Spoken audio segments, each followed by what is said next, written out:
Assalamualaikum warahmatullahi wabarakatuh. Saya Foky Fuad, dosen program studi ilmu hukum Universitas Al-Azhar Indonesia. Pada hari ini saya akan membahas topik-topik yang berkaitan dengan filsafat hukum. Apa sih filsafat hukum itu? Yuk, kita duduk santai, pasang earphone kalian dan kita saksikan video berikut ini. Mazhab selanjutnya yang akan kita diskusikan adalah mazhab positivisme hukum. Positivisme hukum lahir dari keberadaan filsafat hukum alam. Artinya, dia adalah bentuk reaksi dari lahirnya filsafat hukum alam yang telah berlangsung selama ribuan tahun. Positivisme hukum sendiri menolak gagasan-gagasan hukum alam, seperti peran eksistensi Tuhan yang mengatur dan mengendalikan perilaku manusia secara ketat. Dia menolak itu. Positivisme hukum itu menganggap bahwa segala sesuatu kalau dikatakan benar, pasti harus bisa diwujudkan dalam bentuk yang konkret, dalam bentuk yang nyata. Oleh karena itu, kalau Anda berpikir menyatakan bahwa gelas ini benar, ya memang dia ada gelas benar. Ketika Anda menyatakan di situ ada makhluk gaib, tidak benar karena tidak ada wujudnya. Karena di dalam filsafat positivisme hukum sangat mengutamakan kewujudan konkret, harus ada wujudnya. Sesuatu yang tertolak ya berarti karena dia tidak bisa diwujudkan dalam bentuk yang konkret. Positivisme hukum ini juga mempertanyakan hakikat moral, karena moral itu bersifat abstrak. Positivisme hukum itu lahir dari gagasan-gagasan empirisme dan rasionalisme. Oleh karena itu, kalau kita lihat kebenaran itu menurut paham ini harus Anda wujudkan dalam bentuk yang konkret, bukan yang abstrak. Apalagi ketika Anda bicara sesuatu yang bersifat metafisika, bagi dia sulit untuk diterima sebagai sebuah kebenaran.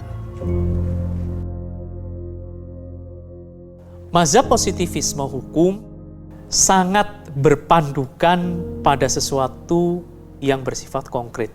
Menurut Auguste Comte, sebagai tokoh besar dari filsafat positivisme hukum, ia menjelaskan bahwasanya manusia mengalami proses 3 tahap. Kita mengenalnya dengan nama hukum 3 tahap, yaitu tahap teologi, tahap metafisika, serta yang terakhir adalah tahap positif. Tahap teologi, sebuah tahap di mana manusia pada saat itu masih meyakini adanya kebenaran yang berasal dari kekuasaan dan kehendak Tuhan. Tapi itu sudah berlalu.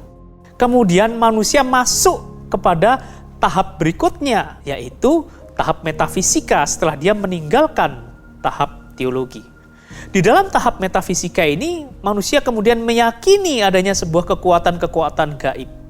Sebuah kekuatan adikodrati yang walaupun tidak menyertakan Tuhan, tetapi di sini manusia masih meyakini adanya kekuatan adikodrati yang mengendalikan serta mengatur perilaku manusia serta alam semesta. Kemudian karena dia tidak puas, manusia merasa tidak puas berada di tahap ini, manusia kemudian meninggalkan tahap metafisika ini.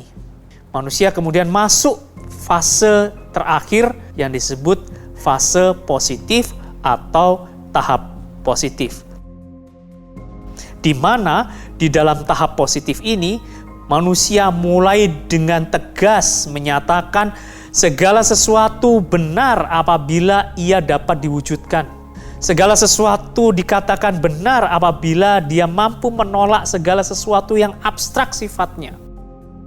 Segala sesuatu harus bisa dibuktikan secara konkret. Segala sesuatu harus bisa dibuktikan secara nyata. Kalau tidak bisa Anda buktikan secara konkret, maka itu tidak benar menurutnya. Untuk itulah dia berpendapat kebenaran itu adalah kebenaran yang dibangun berdasarkan pada wujud-wujud yang bisa dihadirkan, bukan yang abstrak.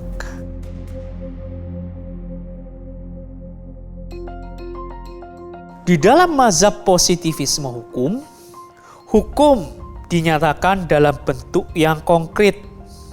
Wujudnya Anda bisa lihat dari hadirnya putusan-putusan pengadilan yang dilakukan oleh para hakim maupun produksi undang-undang yang dilahirkan oleh parlemen. Wujudnya ada, jelas Anda bisa baca, tumpukan kertasnya ada di situ. Anda bisa melihat hadirnya aparat penegak hukum, polisi, jaksa, dan sebagainya. Anda bisa lihat, itulah hukum. Sedangkan kalau kita bicara tentang moral dan keadilan yang tentunya sifatnya abstrak, ia tidak dapat diterima. Karena hukum dan moral adalah bentuk dua hal yang terpisah. Hukum menurutnya adalah bentuk kehendak kekuasaan penguasa untuk mengatur rakyatnya. Hukum bersifat logis, yuridis. Hukum itu harus bersifat dapat diterima oleh akal sehat.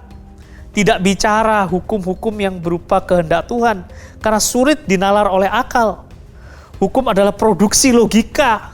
Hukum itu adalah seperangkat perintah, kewajiban, larangan, serta sanksi yang dikeluarkan, diberlakukan oleh penguasa kepada rakyatnya. Di dalam mazhab positivisme hukum selalu diartikan sebagai produk akal manusia, bukan bentuk dari kehendak-kehendak Tuhan. Hukum itu harus dilepaskan dari segala persoalan yang berkaitan dengan masalah moral. Hukum semata-mata bentuk dari kehendak manusia yang logis. Sistem hukum itu dikatakan tertutup. Dia tidak terbuka. Tertutup dalam makna bahwasanya hukum tertutup dari segala hal yang berada di luar dirinya. Kalau kita bicara tentang moral, maka pada hakikatnya moral itu tidak bisa diterima mungkin. Tidak bisa dipertahankan di situ. Segala sesuatu yang berkaitan dengan rasionalitas akal yang bisa kita masukkan ke dalam hukum itu sendiri. Fakta-fakta, bukti, yang semua itu bisa diterima oleh akal, bisa diterima sebagai sebuah substansi hukum. Sanksi pidana misalnya, kalau kita bicara tentang pidana, harus spesifik bicara pada sebuah kejahatan tertentu. Selain itu pula bahwasanya kerasnya sanksi hukum tidak boleh melebihi daya preventifnya. Ini yang harus Anda ketahui. Filsafat positivisme hukum ini telah melahirkan sebuah teori yang disebut teori hukum murni. Tokohnya adalah Hans Kelsen. Dia adalah orang Jerman yang memberikan makna-makna tentang arti hukum itu. Menurutnya, hukum itu harus dibersihkan dari segala anasir-anasir yang datang dari luar hukum. Atau ia menyatakan anasir-anasir non-hukum. Tidak bisa itu masuk ke dalam dunia hukum. Hukum itu tidak ada atau tidak berkepentingan dengan urusan-urusan sosial manusia, psikologi manusia, bahkan mungkin juga keadilan. Karena pada hakikatnya hukum itu semata-mata terfokus pada nalar logis yuridis. Proses hukum menurutnya harus digambarkan dalam bentuk yang hierarkis. Ada norma yang tersusun secara hierarki dari norma yang paling tinggi hingga norma yang paling rendah. Kalau Anda lihat contohnya di Indonesia, Anda melihat di Indonesia ada Undang-Undang Dasar, Konstitusi, Pancasila sebagai sumber hukum tertinggi. Kemudian di bawahnya ada undang-undang, peraturan presiden, peraturan menteri, hingga yang paling bawah, peraturan daerah. Itu logis membentuk sebuah struktur di mana norma yang paling tinggi akan menjadi acuan bagi norma yang ada di bawah, dan norma yang ada di bawah ini tidak boleh bertentangan dengan norma yang lebih tinggi. Itu logis. Tidak boleh ada pertentangan seperti logika mesin yang berjalan. Tidak boleh terjadi saling tabrakan di sana-sini. Sehingga ia bisa berjalan dengan lancar. Nah, dalam hal ini proses hukum itu harus sesuai dengan arus nalar logika. Dari mazhab positivisme hukum itu sendiri juga melahirkan pemikiran faham legisme, bahwa hukum diartikan semata-mata sebagai sebuah produk undang-undang atau putusan pengadilan.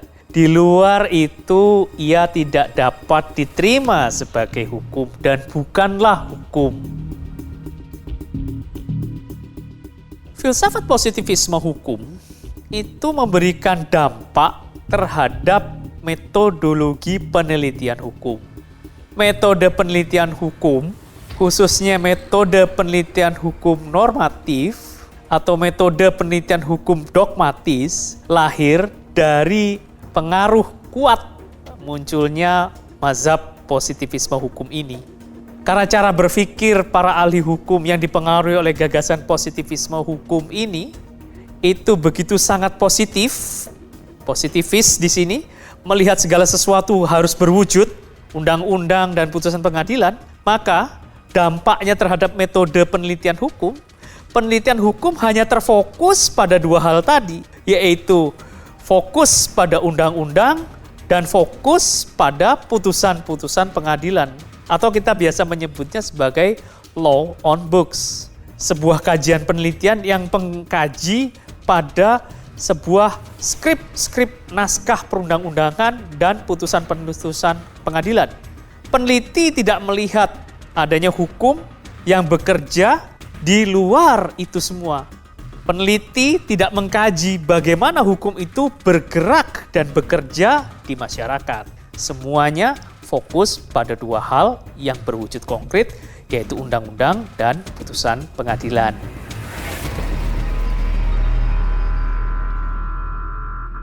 Hukum itu bukan diciptakan atau dibuat oleh manusia. Kalau Anda lihat, hukum itu diciptakan. Seperti apa bentuk hukum yang diciptakan?